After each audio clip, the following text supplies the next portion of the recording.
this one is talking about the Euphrates being dried up. So the Euphrates in Revelation, this reference here is about the Euphrates drying up and what happens as a result of that. So background, there are two events in Revelation that talk about the Euphrates, and there are two places where the Euphrates River is mentioned. And this video is about the second of those two. This second one is different in what happens. It comes at a different time. It comes at a later time than the first one. And so this video is only about that second reference to Euphrates. And so what happens in this one is the Euphrates River dries up. And it dries up so much that only little streams remain. And we're going to see a few biblical references to this, not just in Revelation. And so it's never clear at any place when this drying begins. Does it happen just shortly before, or does it happen a long time before? We don't know on that one. And it's also important to understand, and you'll see that as we go through this, is this event is not about the Euphrates drying up. That's not the point of it. The point of it is going to be that people can cross it. They have the opportunity to cross it on their feet without getting their sandals wet. And so it really is kind of making possible the real event that is the important thing here. And so this event happens after the seventh trumpet. The seventh trumpet is when Jesus returns. So it's actually happening in that period there. And so there's a period when Jesus returns. At first, he's up in the air. The dead rise, and we are translated and meet with him up in the air. And there's this 10-day period that Judaism calls the 10 days of awe, in which God sends down plagues and torments and chunks of ice and all sorts of things on the people of the earth. And this is God expending his wrath on the world.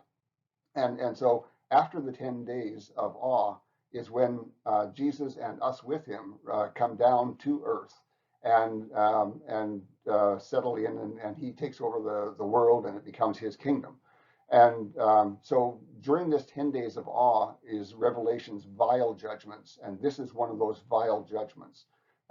It goes by different names than vials in different translations, but it's commonly called the vial judgments. And so these are things that happen. These are plagues that Jesus sends down on the people who are remaining on the earth.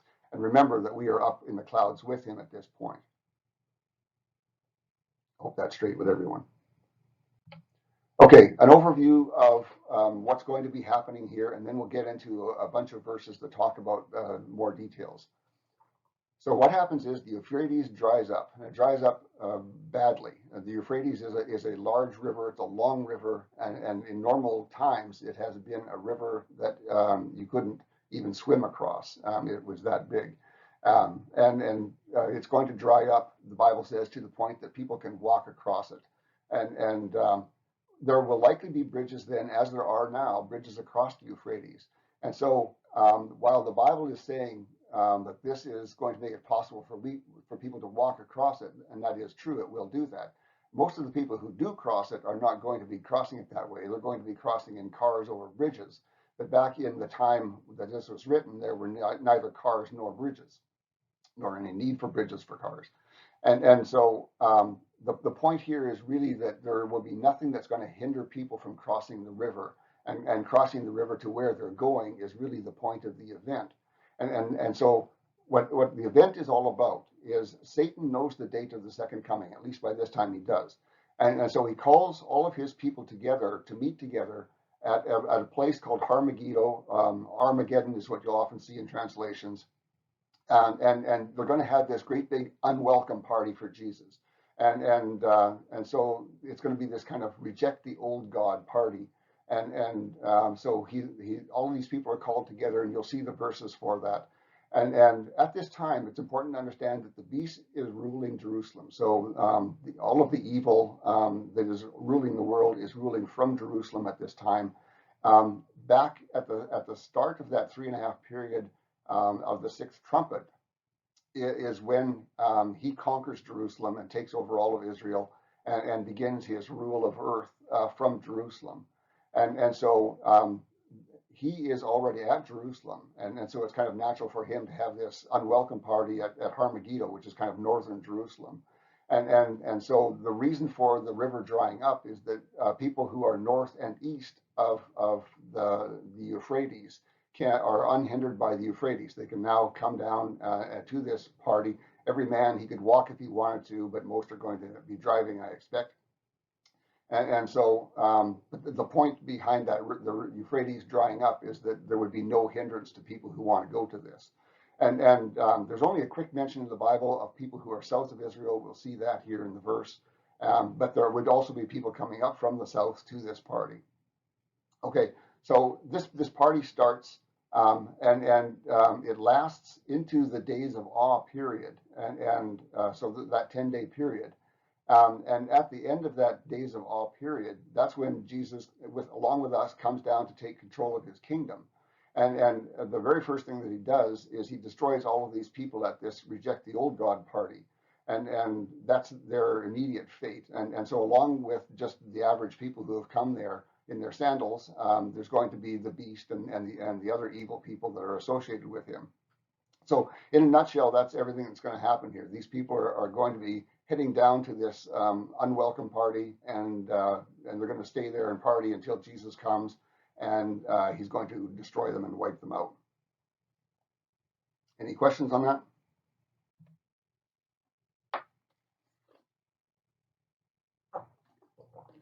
The party is actually an envoy, and they are referred to in Luke in a kind of subtle thing mixed into the parable of the 10 minas. There's some more information. You have to kind of pull the verses out bit by bit to just locate those references.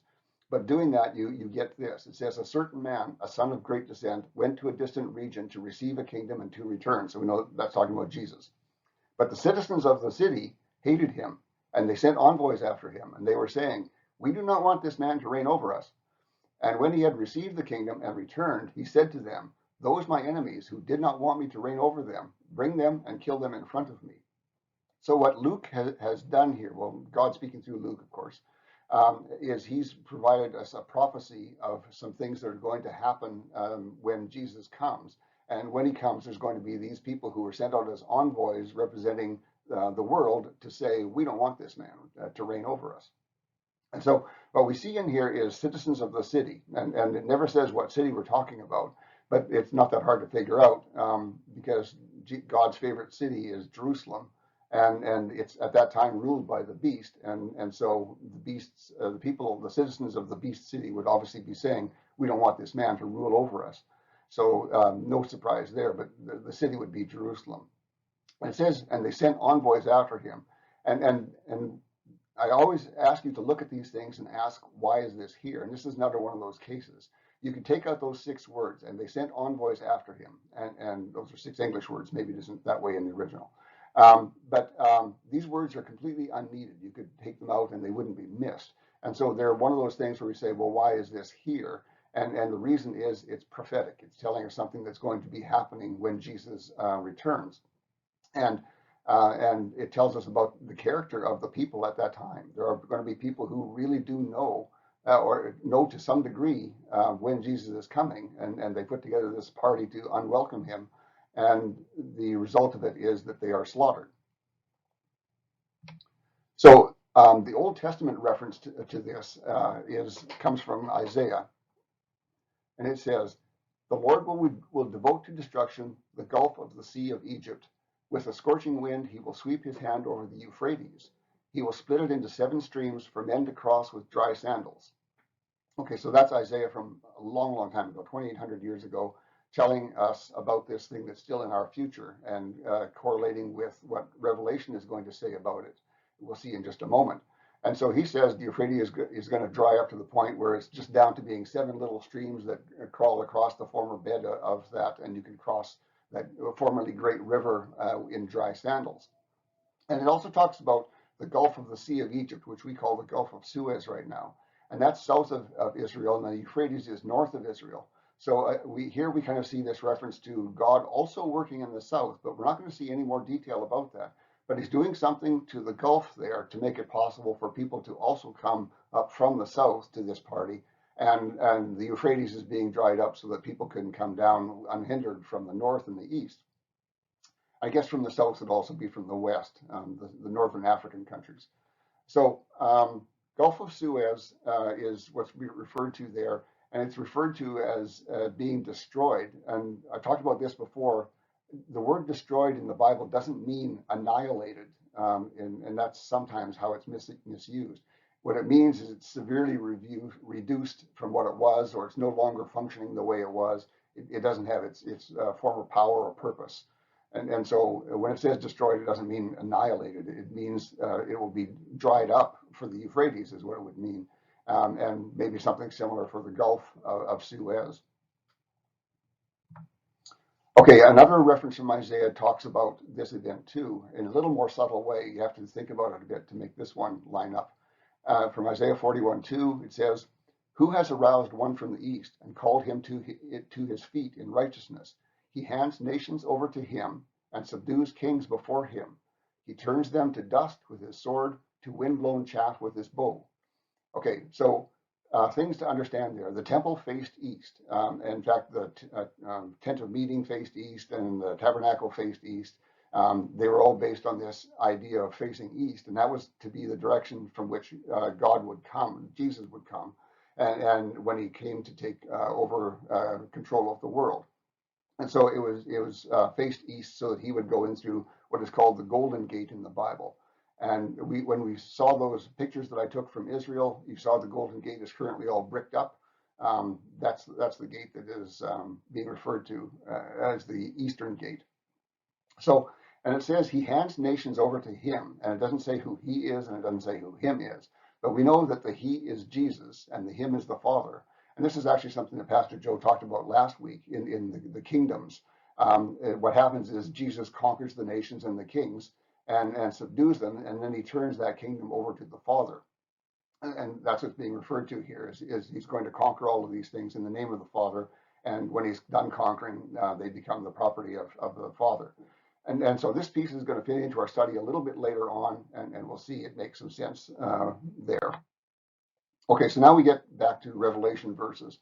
And this is the one that refers to the Euphrates and the consequences of people being called together to cross the Euphrates and to come to this great meeting. So from Revelation 16:12 through 14. "And the sixth angel poured his vessel over the great river Euphrates, and its waters dried up, that the way of the kings from the east may be prepared." I'm going to explain kings here right now.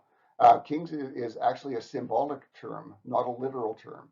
It's referring to anybody who thinks that they are king of their life. And so these are the unbelievers, those who have rejected God. So they think that they are kings of their lives, and we as Christians don't think of that at all. We think of Jesus as being the king of our lives. And so when he's talking about kings, he doesn't mean literal crowned kings of countries. He's talking about people who think they're kings.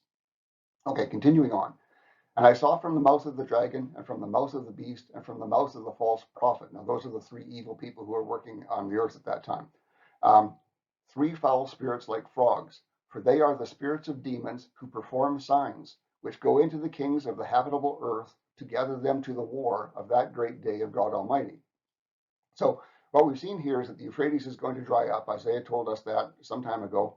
And this is not just a sign, but it's purposeful. And it's purposeful in that it's supposed to make it easy for anyone who wants to go to cross. If they don't have a car to go over a bridge, they can just walk across and come. So it's open to everyone. This is not an elite force that has to cross the Euphrates to get there. This is just ordinary Jack and Jill. So it's a purposeful drying up. The whole drying up of the Euphrates is not just to be a sign for us. It has a purpose. And so it also talks about the spirits of demons coming from Satan, obviously, ultimately. And it calls these kings to war. And this is that war party where they reject God. And we'll see more of that as well. And we saw that from Luke, too, about them saying, "We do not want this man to rule over us." And so it also says the word habitable. Kings of the habitable earth. And you could wonder, and I have, why does it add the word habitable there? Is there some reason to do that? Well, we know that the destruction of 1/3 of the Earth's population has already happened at this time. And we know it happened by nuclear weapons. So almost certainly the habitable part of the Earth it's referring to is anything that isn't that area that was involved in the nuclear weapons, which is no longer a habitable area. That's the only explanation I come up with for habitable being there as a word. Okay, this is commonly called the Battle of Har Meggido. Unfortunately, a lot of people think of it as a physical battle, but it's really a spiritual battle. But we'll see it here described. So, so these people are at this party and rejecting God in this party. And I saw heaven opened, and behold, a white horse, and he who sat upon it is called trustworthy and true. So we know who that is. And in righteousness he judges and he makes war. And I saw the beast and its armies, and the kings of the earth and their soldiers, who gathered to make war with him who sat upon the horse and with his soldiers. And the beast was captured, and the false prophet with it, who did signs before it, by which he seduced those who received the mark of the beast, and those who worshipped its image. And both went down and were cast into the lake of fire that burns also with brimstone. There's a brimstone reference again. But the rest were killed with the sword of him who sat upon the horse, by that which proceeded from his mouth, and all the birds of prey were filled with their flesh. So there's quite a bit to see in this, but I've talked about a lot of it in pieces before. As I said, most people see this as a physical battle, but it isn't. You don't war with God in that way. You war with God in a spiritual way. You can't fire a missile at God and hope to hit anything. And so it's a spiritual rejection. And when you reject God, you are at war with God. The Bible is very clear that you become an enemy of God when you reject God. And that's what we're referring to. You are now a king of your own life and a warrior against God.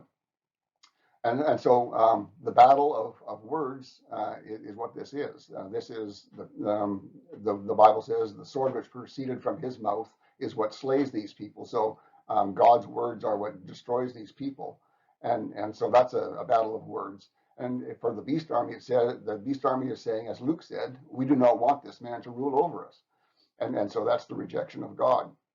So the battle is done on a spiritual front, not on a physical front. The words of Jesus are stronger than the words of the beast's army. And because of that, it says the beast and the false prophet are thrown directly into the lake of fire.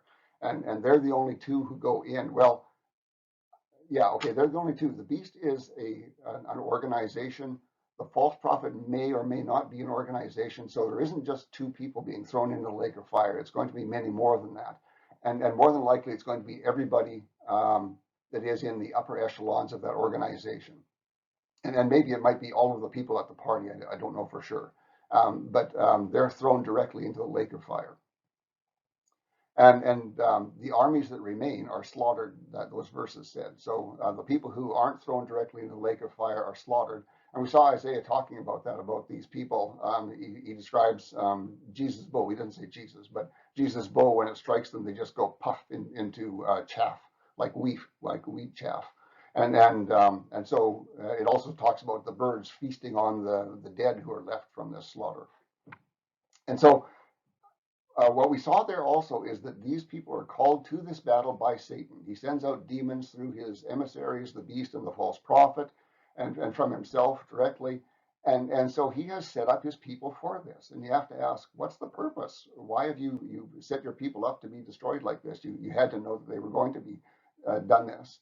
And the only answer is that he knows his time is already pretty much up. Jesus is in the air. He has returned. And so it's just his last effort to have these people who were his people, you would say, but he wants them just destroyed to be slaughtered, as he will ultimately be as well.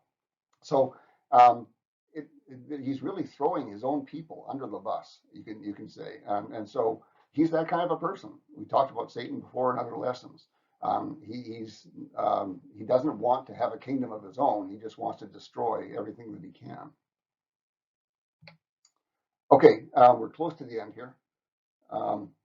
One sign. A lot of people use one sign to understand Revelation, and Revelation is full of so much. And we need to be careful when we do that. People have made a lot of mistakes by picking one sign and saying, this is the one that tells me everything I need to know. And you must not ever do that. And so in this case, you can say the Euphrates drying up is that sign. And you say, well, that must mean that the time is close. But the Bible never ever says when the Euphrates starts drying up. Maybe it starts drying up 40 years before. Maybe it's just a short time before, and you just don't know. And so there are many other things in Revelation and elsewhere than Revelation that talk about things that must come first. And Jesus, for his own part, said the same thing. He said, these things have to happen first, and then these things happen, and then these things happen. So he also lines up this series of things that must happen before the end. And so one of those things that we know is that that Euphrates breakout that we talked about in the other video is 1/3 of the people of the earth have to have been destroyed in a nuclear strike, and that hasn't happened now. So we know that the end can't come yet. And before that, the beast must conquer Jerusalem. He has to be there for his people to be there to hate Jesus when Jesus comes. Sacrifices resume in Jerusalem. Daniel talks about that. So that comes before the beast, and so the beast is the one who stops those sacrifices. And then before even those sacrifices started up in Jerusalem, the beast had to come into power, and that has to happen before that, because he's the one who's involved in these sacrifices being allowed to resume in Jerusalem. So there's a whole sequence of things, a chain link, you could say, of things that have to happen in order before we get to the very end, the second coming. And I've said before in another video that the way I count things, I would say that there are at least 40 years before Jesus returns. And the thing that starts that 40-year period has not happened yet. And so we're waiting for that. Once that happens, then you can say 40 years is about how much long is left.